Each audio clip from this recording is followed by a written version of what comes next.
Hi. Hey. How are you doing? I'm good, dear listeners slash viewers. I am in a new location right now because I am cat sitting. So I am staying in the cat that I'm watching's house, and my cat's here with me. And we've just started recording. They have decided to start playing tag. So apologies to if I get distracted because cats are flying and zooming all about. But yeah, other than that, good. How about yourself, Alex? I'm good. I'm a little tired. So we've just had the break, listeners slash viewers, and during that break I was in Italy. And so I am chock full of culture, but also a little fatigued and sad that it's so grey and rainy in the UK. Milan looked absolutely stunning, like very jealous. And then we also just had the conference at Cheatham's Library the other day. So we had that kind of going up on our socials, that beautiful dark academia, Oh, medieval, early modern library space. so fantastic. So this is the Northwest Medieval Studies Symposium that we're both part of. Do look them up if you haven't heard of them before, especially if you're a PhD student or early career researcher. It's a very cozy space to kind of get your research out there and get that practice, so it's lovely. But Cheatham's Library, I was talking to a friend and I very casually mentioned that, oh, and then we got to see the room where John Dee, the Renaissance wizard, summoned a demon. And she was like, what? You did what now? So yeah, Cheatham's Library is amazing. If you get a chance to visit that in Manchester too, it's lovely. Yeah, it was fantastic and definitely kind of got me back into the main space of just the medieval, especially post break for us, and coming to Angel in Buffy, one of the first really big mythology forming episodes, because we've had a lot of kind of monsters of the weeks Yeah, lately. this is really kind of like laying the foundations for at least the next 2 seasons of Buffy as well. And again, fear not, we will not be discussing future season spoilers for people who are watching it as we go. But this is an episode to pay attention to. So this is why we're doing like our episode dedicated to Angel. Yeah, absolutely. And this episode is also got a lot of medieval components or medievalism aspects in it. Dear listeners, the last few episodes, there haven't been a whole our connections to the medieval have sometimes been tenuous at best, but it's just the kind of format. It's much more of the gothic horror rather than the medieval, but this episode has got some really juicy medieval bits in it, and we're so excited. It's going to be so much fun. Dive in. But before that, as always, what mug are you using today, Alex? Well, I'm not using a mug at all. I mean, I am, but it's an espresso cup for the people who are listening rather than viewing. It is my teeny tiny celestial blue with gold stars espresso cup that I am using today because I wanted to stay within the 90s vibe. But Very cup of stars, Shirley Jackson haunting yes, our house. yes, and that is like I bought these before I got into my heavy 90s nostalgia phase, and now I'm just so delighted that I got them because they are the cup of stars, and now it's like it just ticks every box, all the boxes. It's as if you meant to. But So that's what I'm drinking from. What are you drinking from today? today's just a very standard kind of blue fade Le Creuset mug because it's sturdy, it's thick so it keeps the coffee warm, and it's just a good size. And so the reason that we're talking about the outside of our mugs today is because we have some very exciting news that came to us, beep, beep, beep, beep, beep, beep, live news. Over the break, we have our first sponsor slash collaboration kind of situation. You want to disclose what it is, Alex? Do absolutely. So the wonderful company Black Coffee Worship reached out to us and asked if we would be willing to collaborate slash be sponsored by Black Coffee Worship. So they are an independent company working out of Liverpool at the moment, and they produce black metal inspired coffee brews. So today, Meaghan, what are we drinking today? Today we are drinking Gothenburg. So Gothenburg is an actual city in Sweden. It's the second largest city. But, the Goth, you can't help but pun on that. And it actually is coming from the Goths, where the term Gothic architecture and Gothic comes from. But it is a lovely, dark roast because Alex and we got kind of the pick where we got to kind of suggest what we wanted. From my understanding, this was a lot through Alex's channels. We were both like dark roast. We're very spooky people. We're not going to be going for the light, floral, fruity roasts. We want the dark roasts. Gothenburg, which is, it's a Costa Rican blend with a Scandi medium roast notes, true Nordic berry, and chot? Maybe that means chocolate. I don't know. I worked in a coffee shop for years. I really should know my tasting notes better, but I will say Central and South American coffees, like Costa Ricans, are always, you can't go wrong with them. And it's lovely. So Alex said she's having hers as an espresso. Yes. Whereas I have a French press going with mine. But I do want to try it as an espresso. How is it? It's lovely as an espresso, actually. It's rich but still mellow. I find that a lot of dark roasts can get an edge of bitter to them, almost like some of the cheaper ones have almost like a cigarette ash flavor, whereas there is nothing like that here. It is just really smooth, really rich, and it's not got any of that. If you've ever had a bad espresso that's like a punch in the teeth, this is not that. It's delicious. I'm actually genuinely really enjoying it. I was worried when they're like, we'll send you stuff. And I was like, great, we're going to have to say we like it, whether we like it or not. But no, happily, it is delightful. Yeah, sincerely, I mean, I've been drinking like a huge French press of it, dear listeners. But if this piques your interest and you want to try some, they have been so generous as part of this sponsorship collaboration to actually give us our own discount code. We have a code. I feel like we've made it, even though it's like, it was so exciting when Alex first said, sponsorships are kind of a big deal in podcasts, right? And I was like, yeah, it means that people trust you and you know what you're doing. And she was like, well, I was just like, fuck yes, all caps, just sold, coffee, sponsorship, done. I don't care. Between us, so Black Coffee Worship reached out to me through my Instagram. And I was like, okay, yeah, sure, I hear. Because again, podcast listeners and viewers, I'm not the biggest podcast person. I'm kind of like the Joe Schmo of this pairing, where I keep checking things out with Meaghan. Like, is this a good thing? Is this good? Should we do this? Is this okay? And so I was like, I'll have to check with my co-host, but it sounds nice. And then I messaged Meaghan, and it was just the WhatsApp flooded with all caps messages of, fuck yeah, oh my God, they look amazing. The company's cool. Yes, I got very excited. And yeah, I think we definitely aligned. Black Coffee Worship is a bit more heavy metal and dark, but it definitely leans into the macabre and then obviously the Gothic. So if you're intrigued and want to check out, our discount code is DAMSMAC10. DAMESMAC10.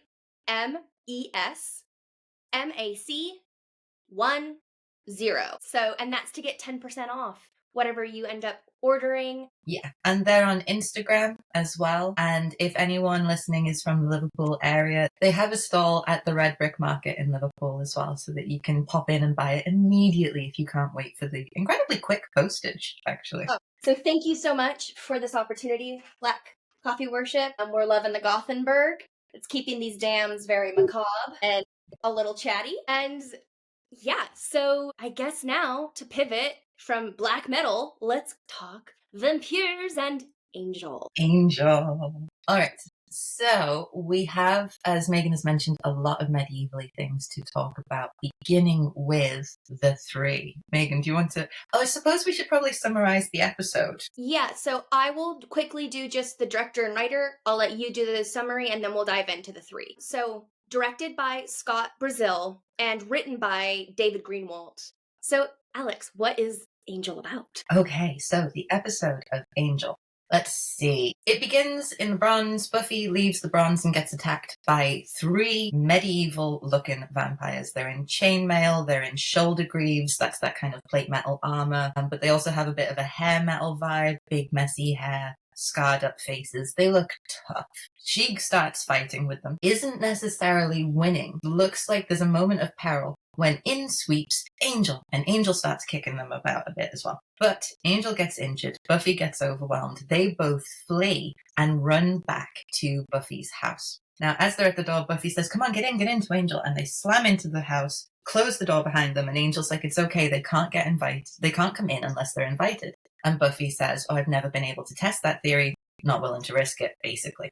So the three mooch about for a bit. She tends to Angel's wound. which involves removing Angel's shirt. Big moment for teenage girls, well, hetero teenage girls in the news. And it's revealed that he has a tattoo on his back right shoulder. Joyce comes home. Scandal. Fortunately, Angel is thought to put on his clothes again and is introduced as a tutor to Joyce. He has been tutoring. He's a college student. This 27-year-old man is now being passed off as a first-year college student, so like 18, 19. First-year community college student. I mean, but yeah. But specializing, helping Buffy with history, which does kind of reiterate itself throughout the episode in fun ways. Yes. So Joyce calmly, I quite like Joyce in this moment, tells Angel to leave and Buffy to go to bed, but in a cool way that doesn't embarrass anyone, but puts down the boundaries. And Buffy fakes kicking Angel out of the house. So Angel and Buffy then sleep in the same room, but Angel's on the floor, Buffy's in her bed, and they sleep to stay safe from the three. Buffy goes to school, lots of research about who the three are. They've been sent by the Master. They are some incredibly dangerous vampires. Fear, fear, fear. But the three failed. So the three offer up their lives to the Master, and the Master's like, kill them. And Darla stakes them all instantly. Big, scary vampires gone in a puff of dust. But Buffy and Angel don't know that the three have been killed yet. So Angel is still in Buffy's room. She goes back home. She sees him. There's a cute moment where she thinks he's read his diary. She thinks he's read her diary, but he hasn't. Joyce just moved it while she was vacuuming. And there's this tense, very teenage scene where they're like, oh, should we, shouldn't we? And they kiss. But then Angel's vamp face pops out. Dun, dun, dun. Dun, dun, dun.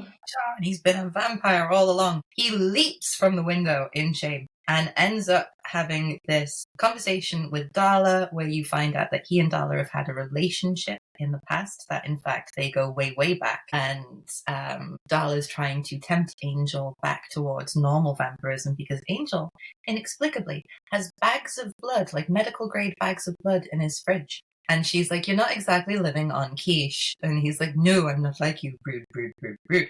So she swans off, goes to the Master, tells him her plan. She catches an invite into Buffy's house by telling Joyce she is another tutor of Buffy's, that she is also doing a certain history. I don't know. Meaghan, you'll be able to tell us. You do the American history. Willow is Civil War expert, Angel's undisclosed, and then Darla is the War of Independence, so American Revolutionary War, which it's not a spoiler, but I guess it is. It's disclosed, I think, in the TV series Angel, but Darla was sired during the Revolutionary era by the Master. So, like, that's a tongue-in-cheek. Yeah. The series creators maybe knew that, but, like, for her, she's like, my family goes way back then. Yeah, I think they were at least setting the groundwork. Like, they hadn't made any decisions, but they're like, if we say that, we can mean anything when we need to. Exactly. Yeah. So she gets invited into the house with Joyce. She then bites Joyce, but Angel comes in to the rescue at just the right moment so that Darla flees. He grabs Joyce to try and, like, help her. But the smell of blood gets to him and his vamp face pops out again. Just as Buffy arrives home, sees him all vamped out and is like, right, I'm going to kill you dead. And he gets thrown through a window. The first of many windows destroyed at the Summers household. Their insurance must hate them. Also, that doesn't get mentioned. So they demolish the front of the house, effectively. And the only thing that gets mentioned is, like, Joyce is in the hospital, Joyce is okay. And she, like, seems to have mild anemia, because that's what the vampire bite looks like. But she says, I must have fainted because of the anemia and stabbed my neck on a meat fork. We don't have a meat fork. Why is no one asking questions about why the front of the house is demolished? This is just Buffy logic, everyone. These are questions that should be asked that are never. Just like you will probably hear us wax lyrical in later seasons of why is the Slayer not compensated for her work? Right? I mean, right now Buffy's in high school and living at home, but if Giles gets paid for some greater power, we learned the council, like... Well, we know, this is it. We know he's a watcher. We know there is a watcher's council. We know he has, like, bosses, basically, people to report to. This is his job. Whereas Buffy is more of a resource than, like, a person. Yeah, she's a weapon or a tool rather than, an individual. Yeah, so she doesn't get compensated. It's like, oh. So, Buffy logic. We've digressed. Continue. So Joyce is fine. Giles is at the hospital inexplicably, and Joyce is like, gosh, these teachers really do care. And it's like, no. Real mum should be very worried about this older man hanging around with their 15, 16-year-old daughter. I will give her in this scene, though, she has just been attacked and lost quite a bit of blood. So she is going to be I like... do pass it as like loopiness and Yeah. just kind of like, oh, wow. But I completely agree. Yeah. But we can give her a slight pass on this one. We'll let this one slide. So Buffy's off hunting Angel, who she believes has tried to kill Joyce. We've also found out that Angel goes back 230 odd years. That's how old Angel is. And so Buffy goes off to hunt Angel. Giles stays with Joyce to make sure she's okay. Through chatting to Joyce, discovers that it wasn't Angel who attacked Joyce. It was Buffy's friend from school, the history tutor, Darla, I think her name is. And he's like, oh no. So Willow and Xander end up at the Bronze as well? Yeah, they go back to the library, and I think they do a tiny bit of research just kind of on who Darla is and to kind of recoup. And then, yeah, they go to the Bronze because they sneak in and they like shout at Buffy to let her know that they're there. And like the scenario as this after Buffy encounters Angel, which you will now discuss. Yes. Just trying to help, but yes, they do end up at the Bronze.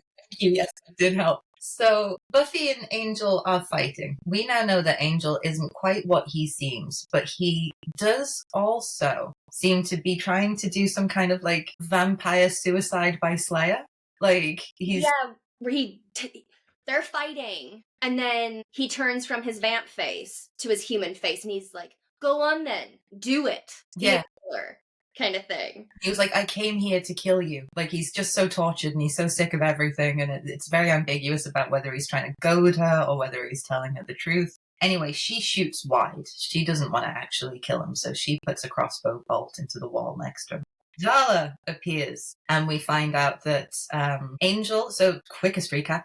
Angel has a soul. This makes him very unusual in the vampire world. He has a soul because he was cursed by a gypsy family after he killed their beloved daughter, who is beautiful but dumb as a post. His words.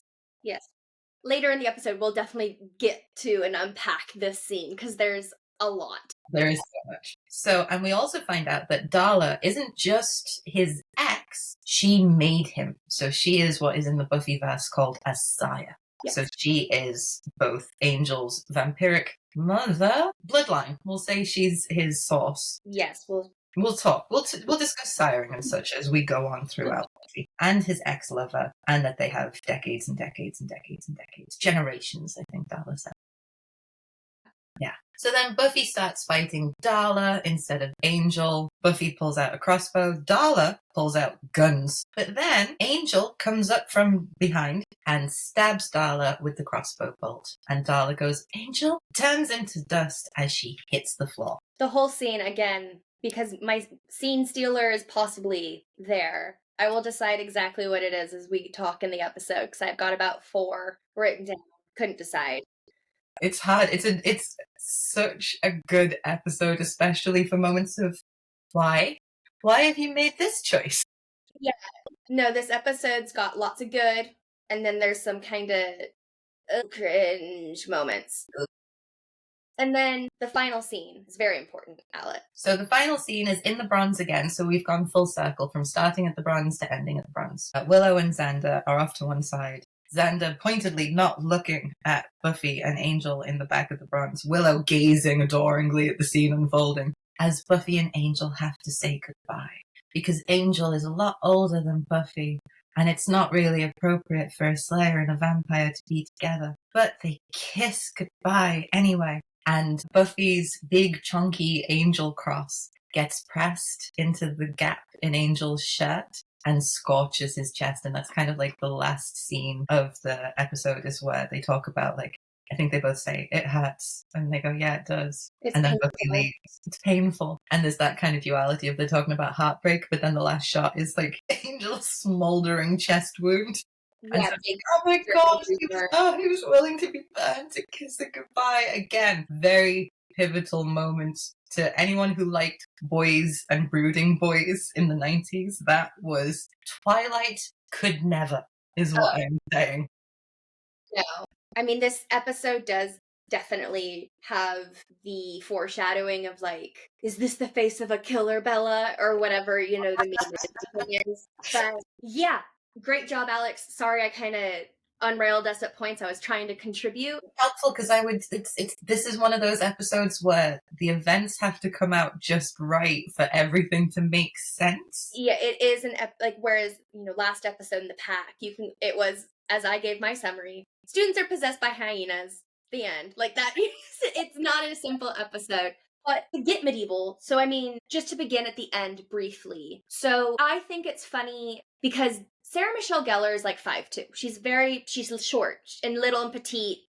As a whole, we've said that. We will continue to say it. Whereas David Boreanaz, I think, is about 6'2" or so. So they've got major height discrepancies. And so it's really funny to watch when they use X-Files tactics, because there was the same height difference between Scully and Mulder, between Gillian Anderson and David Duchovny. So it's infamous for X-Files fans where they use the quote-unquote Scully box, where Anderson would stand on a box so that their height difference wasn't so extreme. Yeah. And in this final scene between Buffy and Angel, they have a very similar height to make it so that Buffy's cross can burn Angel's chest, because, he never buttons up all the way. He's always got, a la 1970s porn star, like, things not buttoned up, but to make it so that singeing of the cross could occur. And it's just kind of funny to notice those things on X amount of rewatches, because you're like, oh, but the physics. But again, Buffy, Hellmouth metaphysics and just storytelling. Who cares? But no, I noticed that as well this time around, because also the shots are held very close to their faces, and you kind of see each other from over each other's shoulder a little bit. So they to be very close in order for that to work. Otherwise, it would be David Boreanaz's belly button and Sarah Michelle Gellar's nose. Yeah. And David Boreanaz is nothing but open air. So no, that's very funny. And kind of talking about framing in this episode uses a lot of heavy under and backlighting. It's very dramatic. It's very film noir / horror. We get Venetian blinds across Angel and Buffy's bedroom. So there's a lot of drama in that regard. And then there's also just kind of what the fuck moments, like Darla with the 2 guns. So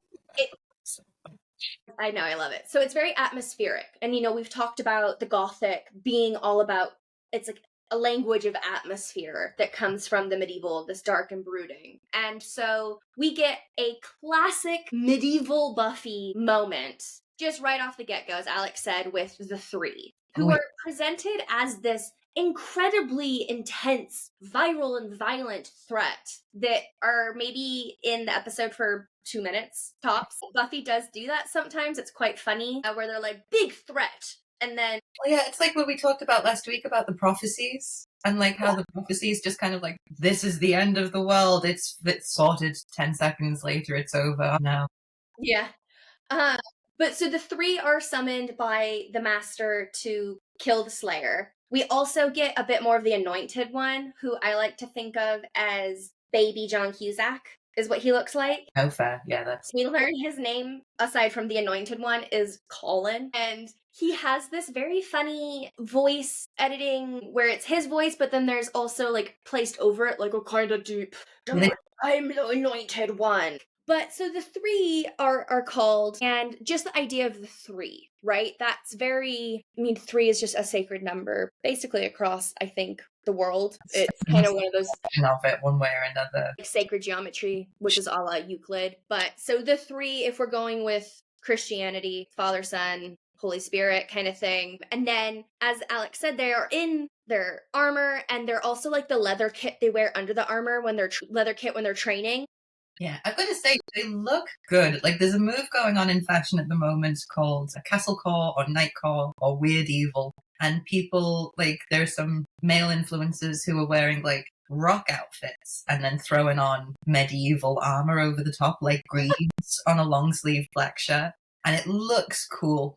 And so part of me watching this, the 3 was taking sartorial notes, like, that's how I could incorporate chainmail into my daily attire. So they look amazing. Like, I think visually they're a very striking group. Yeah, they definitely fit in more than, this is a spoiler, but not like the Knights of Byzantium, who are just literally knights that appear in season 5 for a variety of reasons. We get this moment of, the Dark Ages and the brutal medieval in the modern world, but they're kind of hiding in plain sight, even though they do have the armor and, as Alex said, the like long, greasy kind of black metal hair. One of them's missing an eye. And there's even like that, they do a kind of feint with the shooting, as in the filming of the episode, where you've got an idea of the 3 that a threat's coming, and you see a hand with a lighter, and it has a skull ring, and then it pans back, and it's 3 biker men with skinheads and tattoos, and you think they're going to be the 3. And then the camera kind of focuses through that trio, and you see these medieval monsters come out of an alley, and it's like, touche, Buffy. Yeah. And one thing that is, I've like noticed it before, but of course watching this for the sake of the podcast and discussion, is the 3 are not very Western European looking. They're almost kind of like Huns or Moguls, kind of. There's a bit of a racial otherness to them. I should have seen who the actors were that they had portray them, but one has like a long kind of ponytail that makes me think of, this is a horrible comparison, but just like Mulan, the original one, and the way they wore their hair. So again, we kind of get this trope of, we've discussed problematic magpieing of... And for the listeners as well, the reason why this is a little bit complicated to tell based on like who the actors are by looking at them, they're in vamp face the entire time. And the makeup is kind of like darker than their natural human skin tone would be. And it's all in this grungy lighting, so it's very dark. So details are hard to see. So I just wanted to emphasize that, to talk about how difficult it is to kind of locate them. Yeah, I mean, you don't really notice until the scene where they corner Buffy and then Angel comes, and it's kind of like, they look a bit different. And I guess also just the idea of, as a sense of honor, they will offer themselves to be sacrificed by the master. And that's kind of, again, from a Western perspective, you get that in knights in the Middle Ages, but again, like honor in Asia. It was an interesting thing for me this time, and I'm not expressing it the best, and I apologize, dear listeners, but it was just something that kind of, I'm trying to be more aware of those sorts of things, and I should do my homework a bit more thoroughly. I apologize. There is definitely, Buffy does rely on Gothic othering, which is, it has a Gothic heritage all the way from Dracula. We talked about it in, I think, the first episode where he is the East invading the West. Yeah. And so there's this. And also I thought it was quite interesting with the 3 because I got a kind of Crusader vibe from them. Like they were supposed to be that era of the medieval, that they got turned into vampires in that kind of location, time zone, what have you, and then became this force of in a kind of like that Crusader energy. But then again, they don't look distinctly white. There are like, it is so incredibly complicated because it is like they decided to have diversity in the vampires to kind of show how multicultural they were, but all it kind of did was other the monster a bit more. Yeah. And therefore monsterize the other through that. So there's a kind of stickiness with Buffy where it is a product of a white Western creative group. So it's... Yeah. No, exactly. So I just, again, wanted to just kind of briefly flag it before we get into our medieval discussion, which is a Western European kind of discussion because that's our field of expertise. But there is a great book about race in Joss Whedon that I will attach a link to in our show notes, as well as put on the reading list that I had set up on our bookshop.org affiliate account. So yeah, the 3 fail. They don't successfully kill Buffy or Angel, but they do wound Angel. We get, his swipe on the ribs. So as Alex said, they go to Buffy's house to escape. And this is when we get not only the first mention of a vampire must be invited to the home, as Alex said, which becomes really critical throughout the series, but we've had, discussions of what repels a vampire, like crosses and garlic. But this is the first time that they can't enter the home unless they're invited. So again, lore building on regards to just like the vampire and how they exist in the world and kind of the rules rather than the physics of it. And so, yeah, we get a shirtless Angel, and we have, as Alex said, a giant tattoo on his back right shoulder blade, which is a very medieval looking tattoo because it is in fact medieval. It is early medieval. And the tattoo comes from the Book of Kells. So Yeah. for those of you that don't know, the Book of Kells was written around 800, give or take, and it's believed to have been authored in Ireland, or what is now considered Scotland. Yes, yeah, that is the theory, that it started in Scotland and then Viking movement drove it into Ireland, whether that's because the Vikings took it with loot or whether it's because they moved it to protect it from the Vikings. I'm not sure, but it is that kind of very early medieval. We're looking at kind of Viking era. But it's you can see it in Trinity College Dublin. There's that 3 again, Trinity. Yeah. You can go and see it. It's on display at all times. I've seen it as well. It is absolutely stunning. Yeah, I haven't seen it yet in person. I've just never had a chance when I've been in Dublin to get to go see it. But it is one of the most famous medieval texts and set of medieval illuminations in at least the Western world. I mean, you have most likely, dear listeners, seen an image outside of Angel's Shoulder Blade of something from the Book of Kells, just because it is such an extraordinary example of medieval illumination and detailing, and it gets its name from the monastery of Kells in County Meath in Ireland for most of the Middle Ages. So that's why it's called the Book of Kells, because it's the book of that monastery. But as Alex and I have said, it's kind of considered Irish/Northern Britain. And so in a voiceover for this episode on the DVD, because I remember the first time I watched it for my thesis, and I was like, oh my God. And I was like, is there a reason that they chose this particular image? No, they just thought it looked cool. Yeah. And so the image as well is worth noting. Buffy at some point says it's some kind of bird, but it's a winged lion. Yeah, it is the symbol of Saint Mark the Evangelist. You know what I looked up? Because I was like, I too went on a bit of a tangent about the Book of Kells tattoo. So I looked up what the Mark the Evangelist is patron saint of. It's nothing very exciting until you get to insect bites. You're supposed to invoke him over bites, and I have no idea if they did that on purpose, but I love it so hard. Yeah, well, and then to go along with that, just the symbology of the lion and the winged lion for Mark the Evangelist is specific. This comes from the translation of the Latin Vulgate from the Hebrew into Latin in the 7th century by St. Gregory the Great, who was also a pope. Anyways, in the Middle Ages, the 4 evangelists, so of the Bible, the 4 books of the Bible that Jesus is in, also known as the Gospels, right? Mark, Matthew, Luke, and John. They each have their own symbol. And so the lion was chosen because it signifies not only courage, but resurrection. Because Mark's book in the Bible, the Gospel of Mark, is the most detailed of Christ's passion, death, and resurrection. Interesting. So again, they chose it because they thought it looked cool. But, the magpieing in this one instance actually really fucking works. Just gels so hard. And we will put this on our socials. I'll take a photo of this. It's from a Book of Kells catalog book. Not the most recent one, when it visited Durham about a year or 2 ago. This one's from the 90s, I think. But dear viewers, I will show an image. Dear listeners, it's just kind of me holding up the book of what the illuminated version of what's on Angel's Shoulder Blade is. So for those who can't see but can hear, we're looking at a page that's made of vellum. So it's a very kind of creamy gold, yellow material that the book is. And it's kind of an image that bisects the page from corner to corner like a cross, but like across the letter, like an X. And then in each triangle of the X is one of the evangelist symbols, and you have that kind of winged lion. It almost looks a bit griffin-y as well. It has like a very rounded, pointed face, and then this classic wing shape behind it.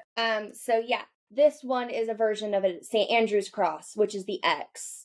And then there's a different type of cross, the one we're more familiar with, which is going to either be the even-sided cross or the Celtic cross. So this is, again, for the people who can hear, not listen, this is the kind of classic cross shape, and it has a circle in each quadrant, and inside those circles are the images of the animals. It's also worth mentioning that this is insular art, so that's the style, and the Book of Kells has strange creatures, things lurking in the illustrations. It has saints and humans and illuminated letters, and that's actually one of the things I wanted to point out about the tattoo that I find really interesting is, okay, so I don't know if this is technically a spoiler, But the fact that it's the Book of Kells nods towards Angel's heritage. So Angel actually originated in Ireland. And so using this Irish book, this medieval Irish book, kind of nods to his own personal history, which I find quite nice. But what confuses me is that you have the lion and the wings, and that's all lovely, it looks great.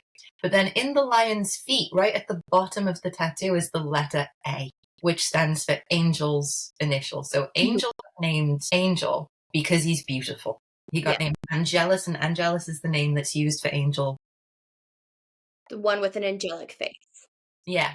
So when he was a baddie vampire, he's Angelus.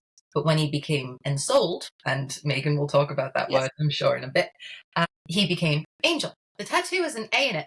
His human name doesn't begin with an A. Are we allowed to say what his human name is?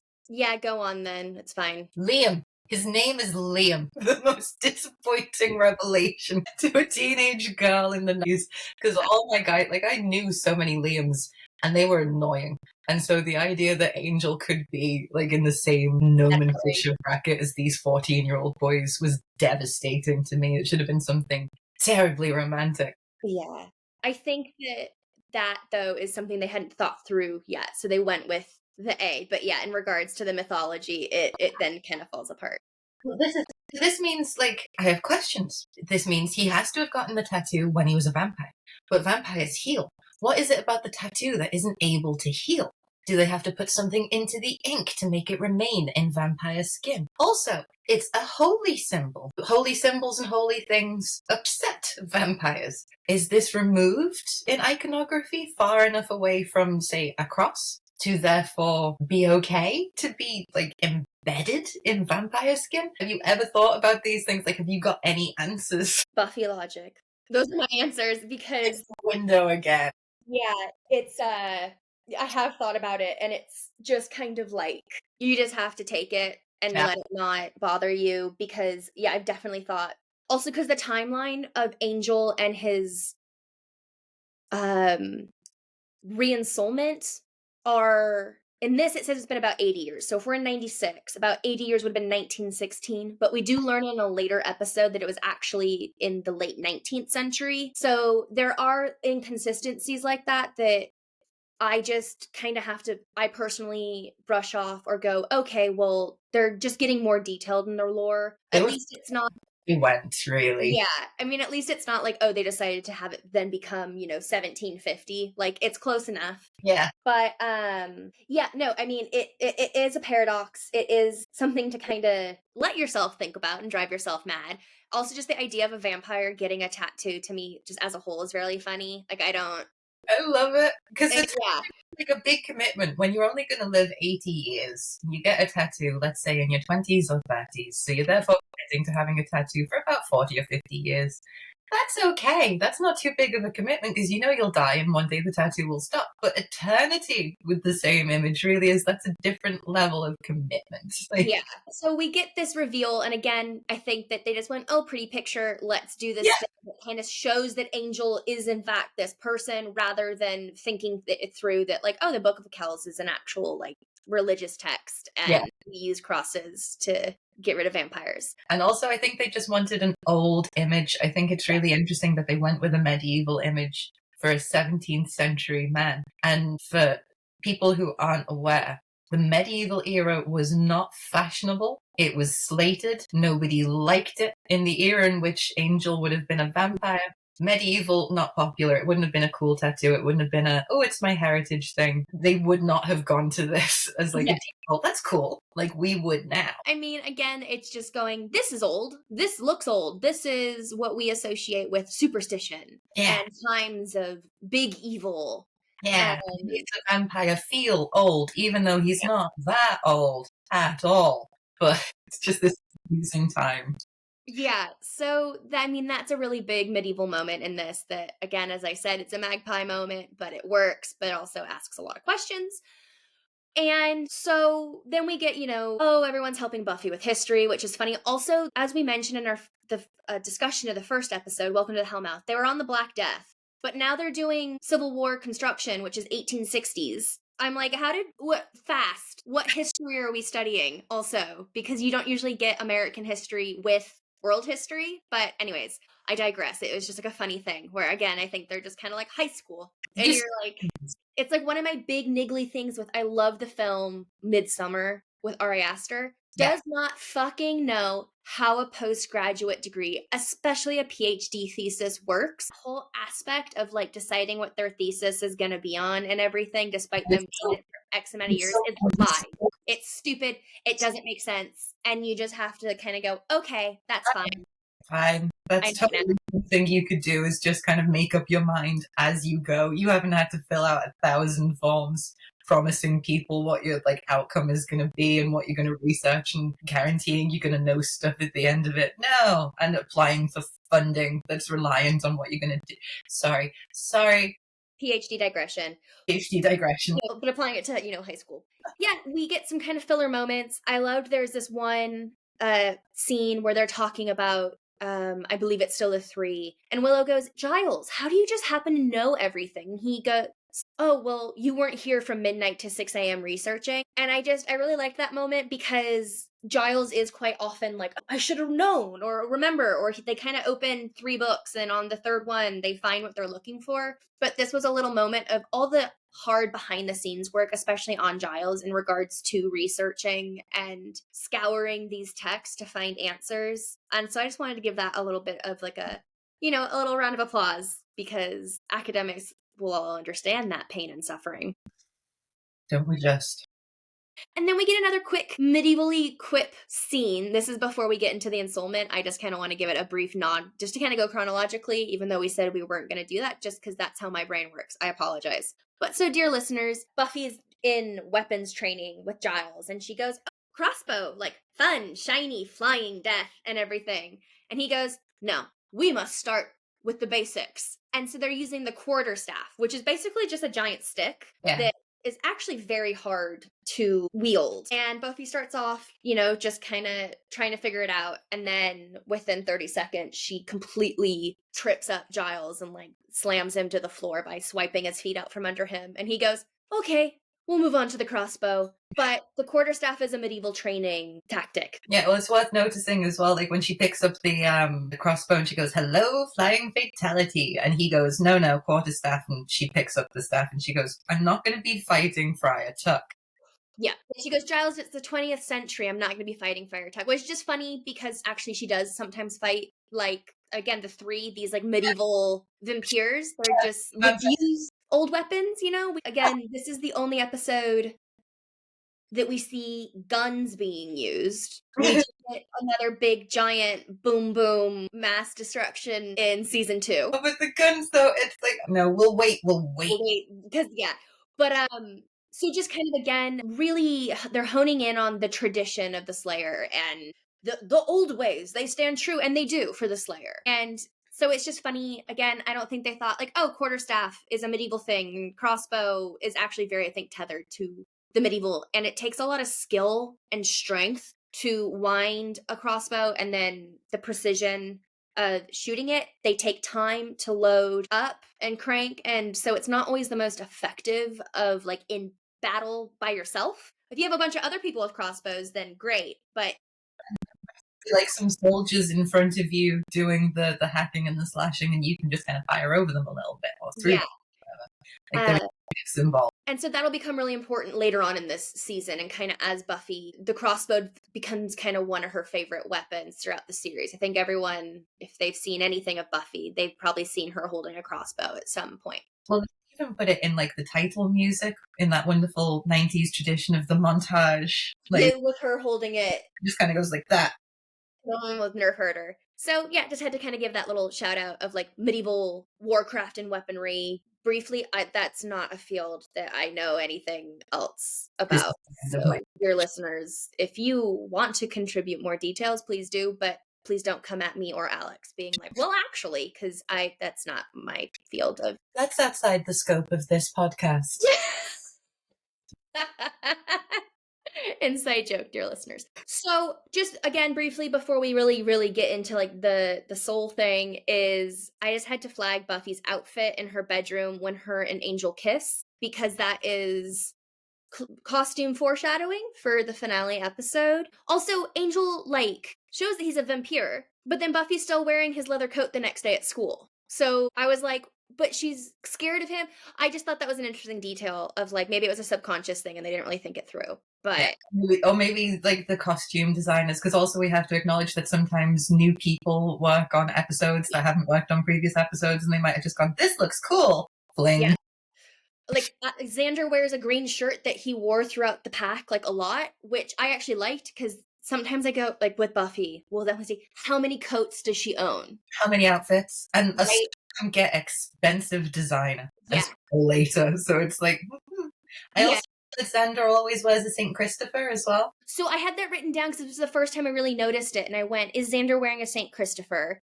I guess just quick cross watch. We only have Buffy and her dangle earrings, and in the first scene in the cold open, it looks like she might be wearing a chain something, but the way her sweater is, you can't see. Yeah. But we don't get a cross again until the very end in the Buffy Scully box moment where she singes Angel's chest. So they got to be coming. I must have been really thinking of season 2 when I was thinking about all the beautiful crosses. I mean, well, I've got comments to make on the cross in a little bit. Okay. And it's fight scenes, so carry on. Yeah. But so when Darla kind of corners Angel in his apartment, his flat that is in a basement of an electric works, the sign behind says danger high voltage. It does. And I was just like, wait, this will also come up in other podcasts and people. Angel loves being near danger. He loves having loads of candles, which we know can like self-immolate a vampire. I don't know, like why wasn't he at a waterworks or something? But I just thought that was very funny, like to see his flat and it's in the basement of an electric works building. Also, his flat is beautiful. It's stunning. It's very, minimalist, but he also has some great, again, kind of ancient art and sculptures in there and lots of books. Yeah, which also like visually tells us who Angel is as a character, because suddenly he's not just like this handsome, very well dressed, a brooding fella who pops up to go, "They're going to kill you," He's interested in art and culture, and he's a living part of history. And so he has all these artifacts around him. He reads, he's thoughtful. So we're starting to get this kind of Byronic hero characterization of Angel through what exists in his flat, but it's also quite sparse and minimalist. So he clearly doesn't put down roots, but he owns nice things. It's interesting. Yeah. And I just wanted to kind of also linger on that moment because Darla is, in her Catholic schoolgirl outfit, and they actually acknowledge the irony of that. So not everything in Buffy is just kind of not thought through. Like there's this funny push and pull where sometimes things are very thought through. And we've talked about this, the irony of a vampire in a Catholic girl outfit. But then Book of Kells tattoo. Give some, take some. But she very deliberately uses her outfit almost to mock Angel, like the subtext. Mm-hmm. But you like them young now. Like there's this real kind of... Yeah. And this is when she says, "Oh, you should tell her about the curse." So what is the curse? Alex has alluded to it. I've alluded to it. So in the late 19th, early 20th century, Angel murders the young, kind of beloved girl in a Romani clan. And as vengeance, the Romani kind of like elders, and I don't know what they're would it be like a shaman? Or something? I think that's an incorrect. Yeah, I don't think... I'd just go with spiritual leader. Like spiritual leader. At the exact terminology, but spiritual leader. They give him the best punishment by cursing him by restoring his soul. So as Angel is saying to Buffy in their confrontation in the Bronze, he says, "To have done the things I've done and care." So that's what the human soul here is kind of doing, is it's making Angel... Vampires know what they're doing, but they don't care. They don't have guilt. They don't have remorse. They don't experience penitence or contrition. So this is the first kind of one of the signifiers of what a human soul contributes or does versus the demonic soul. Yeah. And there's a weird kind of tension that he talks about. So in that scene where he's explaining to have done the things that I've done and care, he also says, when you become a vampire, the demon takes your body, but it doesn't get your soul. That's gone. No conscience, no remorse. It's an easy way to live. So he says they restored my soul. So that fills me with questions, and this is something to keep in mind for the later seasons, because this is important. Is it Angel's human soul that gets put back into his vampire body. In which case, is it the consciousness, spiritual essence of Liam that gets put back into Angel? Is he more like his human self with a soul? I'll have questions about that later on when we learn more about Angel's history.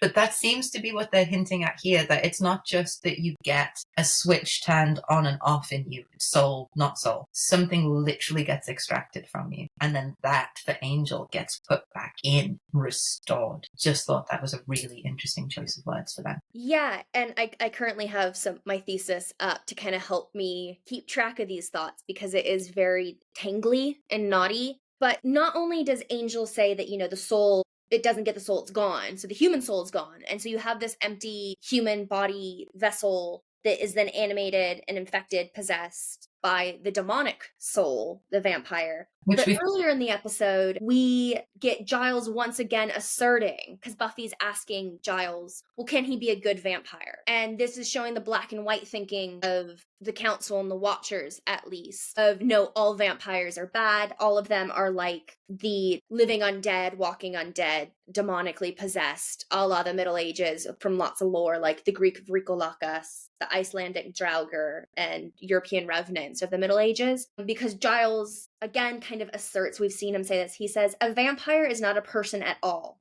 It may have the movements, the memories, even the personality of the person it takes over, but it is still a demon at the core. There is no halfway. So again, we get this really complex question of, well, what is the idea of the person becomes really important in personhood versus humanity versus being a demon, being demonic. And at times they're conflated and merged together, but then the body remembers the human, which if the soul is consciousness, that's not that's not possible, because then the body wouldn't remember, but the demon can remember. So then, what exactly is the soul? Is it just the moral compass? What is it? And medievally, you can kind of look at this as both Giles and Angel following an Augustinian approach. So St. Augustine, one of the church fathers, to mortality and to death, where the soul is gone when the demon takes the body, when it takes possession of the body. And that effectively highlights the irredeemable monstrosity of the vampire by emphasizing its lack of a moral conscience. Thus, its difference from humanity, its otherness. But as we will see, and as we continue, and this kind of possibility, this paradoxical double being gets further developed, I think that using the philosophy of the Greek philosopher Aristotle kind of helps us think about how the body can be inhabited by two souls, the demonic and the human, simultaneously, as I talked about, I believe, in our discussion of the harvest. So just kind of trying to tie that back together, and hopefully not sounding like too academic, but this is the first time that we're really getting to see, well, essentially, Angel is still a demon, and we see him when he smells blood, get the vamp face, what Darla calls his true face, but he resists. And when Buffy offers his neck to Angel and she says, after she shoots wide, and he doesn't kill her, which a normal vamp would, and she goes, not so easy, it's showing these kind of questions of the ability to love and to resist and to make informed choices. And it does seem to be like the vampirism in Angel is something that he has to grapple with, like almost like an addiction, I feel, or something like that, or an instinct or an impulse. It's something that is outside of his control, which he choose to give into it if he wanted to, which I think explains that really strange moment where he's kissing Buffy and then goes into vamp face. So there's almost like an element of you could think about it, if we're going to talk medievally, you could think about it as sin. It's like if he passion, lust, whatever, but we're gonna skirt over the age gap really hard here. We know it's a problem. We know. We just briefly go, it's a problem. We're gonna kiss anyways. Yeah. It's a problem. I have to leave. I'm gonna kiss anyways, and scorch your chest, kind of as a form of penitence, I guess. Like watching it as a team, like when he's older and you think college age, mid-20s-ish, because you're never really sure in the UK where college lives in time, or university, and you go, he's a bit old, but Buffy's special, so she's mature enough to deal with this, because she's not just a default girl, she's special. So that's okay. And then you find out he's a vampire, so he's 230 odd years older than her anyway. And it's like it goes so far it can't possibly matter anymore. It's like he's elemental at this point. It's like complaining about a teenage girl sitting under a tree. What's the point? So it is like he has to, like, he almost gets overcome by this passion for Buffy. And that sparks the appetite, the vampire appetite for love and blood and sex, because they're all conflated. Because there's also that moment where he's with Darla and he shoves her up against a wall to make her stop taunting him. And she goes, he's like, I'll kill her. And she's like, that's good. And then she goes, you're hurting me. That's good too. So there's this kind of kinkiness to vampire relationships. So all this violence of feeding, sex, death, it's all very tangled for vampires. Yeah. It seems to be something that Angel's soul allows him to rise above at great cost, but it seems possible. Yeah, and just kind of one final thing about that is this idea that the demons, they're horrible, they don't have a conscience, but then that completely negates any aspect of like subjectivity on their behalf, on the ability to choose. And we see vampires consistently choosing. They're not zombies that are just going out eating brains. They think, they speak, they have emotions, they engage in the world around them, they make decisions on who to murder and when, who to sire or to turn into a vampire and when. And, the master trying to orchestrate his 1,000-year court, which is just the Nazi Third Reich, again, his outfit and stuff. But I think that kind of detail, this idea, again, they're trying to emphasize what a person is, but that's not the same as a soul or a human. Angel becomes this kind of microcosm of these questions and tensions that sometimes it's really effective and sometimes, as we'll see, it's not as thought through as it could have been. But I think that they were really leaning into the vampire with a soul. That's so, what do we do with it? We've got a concept. Yeah. It's a good idea. It sounded great when we were all having a chat over beers. I mean, it is a great idea. Again, this is why it was a big portion of my thesis and a big catalyst for us doing this podcast. But when you really sit with it, it's very, it is kind of a Gordian knot. It's really hard to, find the separate threads without getting tangled up in other threads. But so that's, again, you'll keep hearing us talk about the vampire soul versus the human soul, because not so much this season, but next season, it becomes a really big part of the arc of the series. So also, again, that's like why like Buffy's cross is able to burn Angel, but perhaps not. Either he's sucking up the pain or he experiences that pain differently than a vampire because he has the human soul. And it's also shown to be kind of on his chest over his heart, which, if we recall, that's where the seat of the soul, the metaphysical seat of the human soul, is. So perhaps there's something also physiologically occurring there. Could you expand a little bit more on that seat of the soul? Just because it was a few episodes ago, which will have been a few weeks ago if people are keeping up with us one by one. So tell us a little bit more about the heart as the seat of the soul. So in the Middle Ages, in the 12th century, so this is the 1100s, late 1100s into the early 1200s, we get a return of kind of like a renaissance, a rebirth of ancient Greek philosophy. So Plato, Aristotle, more texts by the medical physicians, Galen and Hippocrates, are translated from Greek and Arabic into Latin, the language of the West, because of cultural exchange and like the Crusades and everything.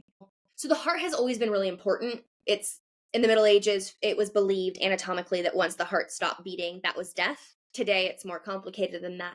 But especially for Aristotle, he was the first philosopher to really ground that the soul and essence of a being is situated in the heart, because the heart is the primary organ. It is what, causes the body to function. Now, circulation of the blood had not been discovered, at least in the Western world. It had been discovered in China and other parts of Asia.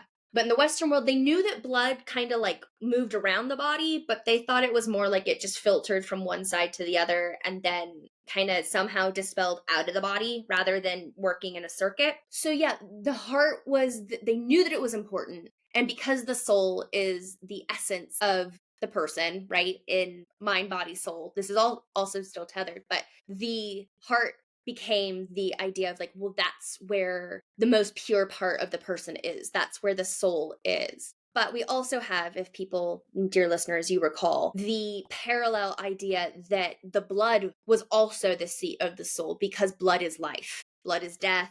Blood is, if you're bleeding, that's not good. That's why vampires feed on it. Plus, of course, you've hired a leech wife to come and take out the bad blood or the too much blood, or the not enough blood. Yeah, the seat of the soul, again, so that's the metaphysical idea. The physical spot is like its home, the heart, but then it's also in the blood throughout the entire body because the soul is also everywhere all at once, but also in one place. Again, very complicated. The Middle Ages loved a paradox. Yeah, they often used riddles that couldn't be solved to kind of understand their spiritual space in the universe. So this kind of yes, no, and mentality of yes, it's in the blood. No, it can't be in the blood because it's also in the heart, and therefore both places at once. They were kind of comfortable with that kind of mental exercise of everything all at once, as you say. So it was their way of understanding the unfathomability of God in some ways as well. That's why they like monsters too. Yeah, the mystery of God. I think it is interesting that it is in this place that is close to that human aspect because the demons inhabit the dirty parts of the body, according to medieval. I was about to say medieval lore, and that's incorrect, but medieval physiology and theology, where it's like in the bowels. And also you can see this in art. If anyone listening has ever looked at like a medieval illustration and you've seen a demon, and for some reason that demon has a normal, like, demon-y head, but then also a face over its crotch. You've ever seen the extra crotch face in medieval art? It's there to kind of represent the dirtier, sinful, more demonically prone parts of the human experience. So, which might explain why Angel goes vamp face when he smidges Buffy for the first time. Yes, and I mean, I'm conscientious of time and not getting too much in the weeds, but also the idea of kissing and mouths, we'll get to that later on, especially with vampires and exchanges of breath or spirits in the Middle Ages. So there's a lot there, but we're just at the beginning. But just kind of flagging those things, repeating them so that hopefully they become recognized and remembered so that we can then build upon it as we do our medieval journey. Absolutely. And if you're listening to this and you're watching the episodes along at the same time, maybe when you watch an episode after listening to these podcasts, you'll go, I know what they're talking about here. That's the dream, right? That's the goal. And yeah, other than that, my only other kind of two notes are, so after Darla is killed, the master throws a tantrum that is very Nick Cage-esque. Loved it. Just have to mention it. But also, I do want to flag as well, you mentioned about vampires making decisions, being personhoody, having feelings. He grieves Darla. Yeah, no, the master mourns her death. He doesn't give a damn about the three who've been going longer than Darla. But Darla is like, they love a monstrous father-daughter. Like, they love a father-daughter relationship in Buffy, and that's something to keep an eye on as we go. So Darla's really, like, grieved by the master. Yeah, and again, so it's a complex hodgepodge. But I guess to kind of get us to wrap up and everything and get to our scene stealers, let's just talk about Darla and guns, because it's so campy and fantastic. I love it so much. It's so just dorky, very kind of Reservoir Dogs, 90s, shoot 'em out. So as we've said, Buffy encounters, or she confronts Angel in the bronze. And the bronze is currently being fumigated for the cockroaches, so no one's in the bronze. That's why they're able to have a showdown in the bronze. Yes. Buffy logic. Yeah. So, Buffy and Angel have their moment. They don't kill one another. And then Darla shows up and she's like, I'm here, kind of thing. And Buffy holds up the crossbow, as we've said. It's a great move where she kicks the crossbow up from the floor and aims it at Darla. Yeah, and Darla goes, scary. And then it cuts to Darla, she gunslings and has the two guns, and she goes, scarier. Yeah, but she's got, like, she has this wonderfully soft kind of lisping voice anyway. But then she's speaking with vampire teeth in, and she goes, scarier. And it's really lovely how she says it, and it's so satisfying, and it's so... Also, I love the kind of Indiana Jones of it all. Like, if you've ever seen that scene in Indiana Jones where it's on the bridge and there's someone doing all these crazy martial arts and whipping swords out and whatnot, and then Harrison Ford just pulls out a gun and goes bang. Yeah. And I mean, Darla comes out shooting once she reveals that she has the guns, and it's just like, pew, pew, pew, pew, pew. And we learn that guns do not kill vampires. That can hurt them, but it does not kill them. Even if it goes through the heart, alleged, doesn't matter if it's silver. What was that? It hurts like hell, but it doesn't kill them. So, I mean, again, Buffy logic, her guns have unlimited rounds in the magazine. They go on. I read somewhere that those type of guns, whatever they were, usually only have like 15 shots each. Yeah. She shoots 3 times that much. Easy. It's like a machine gun. But also, I love how it calls back to Buffy and Giles. Giles, fight with the stick. Buffy, it's the 20th century. No one's going to be fighting with sticks. So Buffy then prefers a still medieval weapon because that's on the playing field of vampires, these ancient creatures. And then Darla goes, you think that's the 20th century? Guns. Yeah. So it's not anachronistic, but it is so anachronistic, and it's so strange, like even within Gothic and horror, to have vampires willingly engage with modern weaponry. And it's something that if anyone out there has watched American Horror Story Hotel, a similar scene pops up in that one where you've got like this noble vampire doing the noble vampire fight, and then this younger vampire just goes, you idiot, and just outguns them. So yeah, it's this really strange moment, especially within the Gothic, because we all just kind of fundamentally agree that vampires are archaic. And I think Blade plays with that as well, where you've got all the different technology being used by the vampires. But yeah, that startlement of this ye old vampire pulling out guns. When also we learn, as I said earlier in this episode, aside from an episode in season 2, Buffy doesn't use guns or other modern technology, really. The show has, PSA moments in this when Buffy uses the crossbow and it hits smoking kills and it's rock hood. But anti-gun violence is very much implied in this, and that they're not the way to use a weapon in fighting any of the demons, vampires, etc., or the forces of darkness, that you have to use these kind of older methods that have been effective for millennia. And yeah, it's just this funny, crazy moment of Darla kind of being a renegade, because then she's also with the Master, who, as we've discussed, is very much old powers, very much old ritual, religion, and everything. And it also shows that Darla tries to enter into the 21st century as a vampire, and it doesn't work. And we also have to nod to the fact that, so Willow, Xander, and Giles have gone to the Bronze. They're trying to distract Darla so that Buffy can get the upper hand. So Willow at one point shouts, "It wasn't Angel who attacked your mum, it was Darla!" And then for some reason Giles decides, you know what would make this perfect? Lighting. And he slams this electrical console and strobes come on out of nowhere. And so you've got Darla kind of like maniacally moving through this all strobed. Well, we have Darla doing like a full-on shootout on her back with the double guns on the pool table that Buffy like kicks that goes to the back of the room. It is such a bonkers moment that's so out of character because it leans so heavily into Gothic and horror tropes with the lighting. And then after Angel dusts Darla, he's in this kind of gold light, whereas throughout the episode he's been very, as I said, lots of underlighting, lots of heavy shadows and very grungy lighting. And now it's kind of this new dawn moment where he's vanquished his creator / lover, ex-lover, and is in a sense free in a sense, and we know he's good, and so he's got this really sunrise golden toned lighting, which really stood out to me on this watch more than it has in the past. Yeah, it's a lovely moment. Like it so sets everything up for future seasons and the development of Angel and Buffy's relationship. Like, it's crucial. But I do also want to say, I think Darla was wasted. I get why thematically Angel had to kill her now in order for him and Buffy to move forward past this revelation that he's a vampire. And there will be, like, I don't think this is too much of a spoiler. I think viewers will anticipate this, but as seasons go on, you sometimes get flashbacks into Angel's history. And Darla is sometimes there, obviously, because they were lovers for generations and she was his sire. So to find out more about Angel, you do see a bit more of Darla. So Julie Benz isn't gone completely from the Buffy world.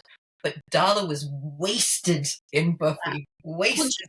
Just like, Luke as I said, I had to give him all my scene stealers and quotes in the beginning because we only had 2 episodes with him, and just this, like, his delivery was so deadpan, and just the deep voice, and Like, fit perfectly with the campiness and the master. And then yet Darla, just the way she carried herself and her playfulness, and as you mentioned earlier, Julie Benz's kind of soft, playful, wispy voice, and just this gorgeous, it's like such a soft voice you kind of want to cuddle. Like, it is a really gorgeous voice. So R.I.P. Darla. Ugh, wasted. Alex, what are your quotes and scene stealers in this episode? I mean, like, a lot of my quotes weren't necessarily, like, the funny ones. Like, I loved, like, how brooding they got. Like, when Darla's talking to Angel about how he's a vampire who's in love with a human/slayer. And then she goes, "You're sick. And you'll always be sick." And it was like, that's so cold. I love it. And she has that, like, smushy voice again. So it's really satisfying to hear. And then there's all that questions of, is it love sickness? Is it mental sickness? Is vampirism a sickness? Ooh, I just loved it. And in terms of scene stealers, the double gun scarier is peak. But yes, I do want to highlight Buffy's hunting outfit. Oh no, okay, gold, so shimmery, weird, like, it's like color top. Yeah, it's like this lavender purple, sparkly, there's a word for it. It's something X, something not like Lyrex, not spandex, but something like that. But this shimmery purple top and black leather trousers and a ponytail. And she looks adorable. Like that, like, she really suits purple. I love purple as a color. I love the outfit. But it makes no damn sense for hunting a vampire. It's sparkly, it will show up in the dark. It's purple, it will show up in the lights. Leather trousers, not the most flexible. The one good thing you can say about that outfit is that leather would resist a bite. Like, that's the charitable thing you could say. And she's not wearing a cross. Any cross. It was driving me nuts. She doesn't wear a cross until the end, because I guess it was to make that dramatic. But it's like, you are hunting a creature, use every weapon you've got. I always wondered why she didn't get, like, a choker of linked crosses. Like, as it was like, you'd get it tattooed to your neck. If that is literally your job, you would coat yourself in them. Yeah. So that was kind of my scene stealer, is how cute she looked, and the ponytail as well, lovely. But, you know, people with long hair out there, you know that if you wear a ponytail, you're not supposed to do it outside at night or when you go running, because it's something someone can grab if they choose to attack you. Yeah. So you don't want, like, a handle attached to your head. So it should have been something close fitted, like, tight. So I know, I'm bringing, like, actual survival instincts to Buffy logic. It doesn't work, but I found that whole outfit so distracting because it was just so cute. And I'm like, you're fighting for your life. This is not tactical. She never Buffy wears a lot of impractical things out. Patrolling, slaying, hunting, what have you. Just like my scene stealer a few episodes back, when she's with Giles and they're awaiting the whatever it was, and she's in the faux cheetah print fuzzy, like, but I'm glad you mentioned that, because I've talked about some of my scenes. So my 2 scene stealers, aside from kind of everything we've talked about and agreed upon, is there's 2. They're both very funny. One's an actual, like, action, and then one's a costume. The first one is Angel sliding out of Buffy's window after he kisses her. It's so awkward and, like, doesn't look good, and is just, like, fucking hilarious. So that was literally my second choice. Like, oh, I kind of have 2. That was it. And I so charitably, want to imagine that they're referencing Dracula, because Dracula slithers down walls like a lizard in the book. That's how he's described. He goes head first down walls like a lizard. And Harker sees that and goes, oh my God, he's so weird. Like, what is this creature? And they have, in Dracula, Bram Stoker's Dracula from 1992, is it? They have similar moves with Gary Oldman doing crawly stomach things. Charitably, I'm going to pretend. Very charitably. It's not. It's awful. So that, and then also after that, and Buffy's, like I said, wearing the leather jacket, even though Angel, she knows, is now a vampire, but she's wearing, like, a white snowman top. What season is this? We're in, like, April. Or, like, I didn't... So, a few episodes ago, one of my scene stealers was Buffy's cupcake iron-on top. And with this one... I was just like, what's happening? Literally, I noticed it too. Evidence is you can see my notebook where it says tummy sliver followed by snowman t-shirt?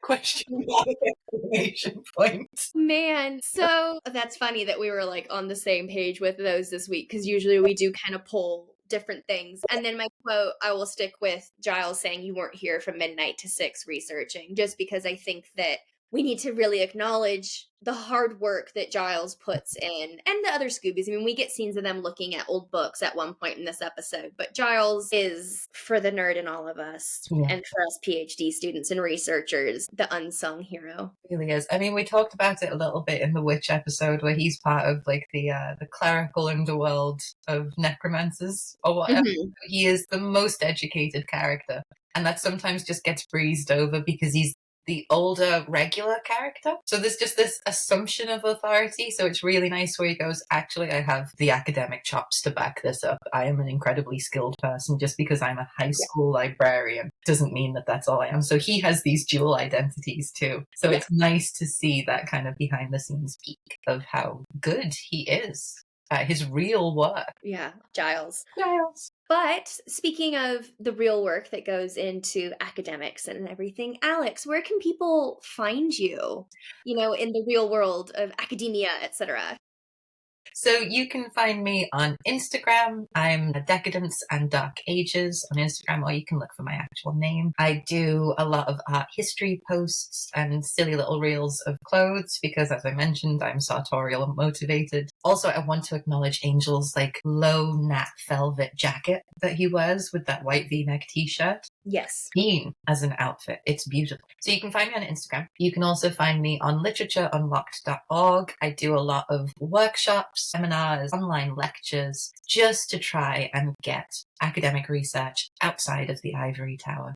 And it tends to be a lot of Gothic and a lot of horror stuff as well. So it's a lot of fun. I have some events coming up soon, actually, including something called Only Fangs, an interview with the vampire book/movie club. So have a look at that. That's coming up at the end of the month. So Instagram, website, that's where you can get me. What about you, Meaghan? Where can people find you? Where is your lair? So you can find me under the name @morbid.may. So May is spelled M-A-E. I also am in charge of our website, damsmacabre.com, where there are links to both our social media and to Alex's website, literatureunlocked.org. There you can also find links to our bookshop.org affiliate page, where if you were to purchase a book through our affiliate page, then we get a small kickback, but also you're supporting an independent bookstore. So I think that's really important. And I have a series of different lists. One is Dam's Macabre, so things we mention on this show that are in the show notes, but also accessible to purchase there and find. But I also have some that are like medieval and true crime. They all start with M's. And once again, I just want to thank Black Coffee Worship for our sponsorship. Again, our code or discount code is DAMSMAC10, DAMESMAC10. I think that's it. That's it. And I also want to highlight that this podcast is totally made possible by Meaghan. She is our editor who works tirelessly behind the scenes to make sure that it all gets put together into a normal episode length and takes care of the editing and the splicing and all of that. So I just wanted to take a moment to credit where credit is due and to highlight that all that hard work is being done by Meaghan. So we appreciate you. Thank you. And I appreciate your existence, Alex. So with that, I'm Meaghan. I'm Alex. And this is Dam's Macabre. Ooh.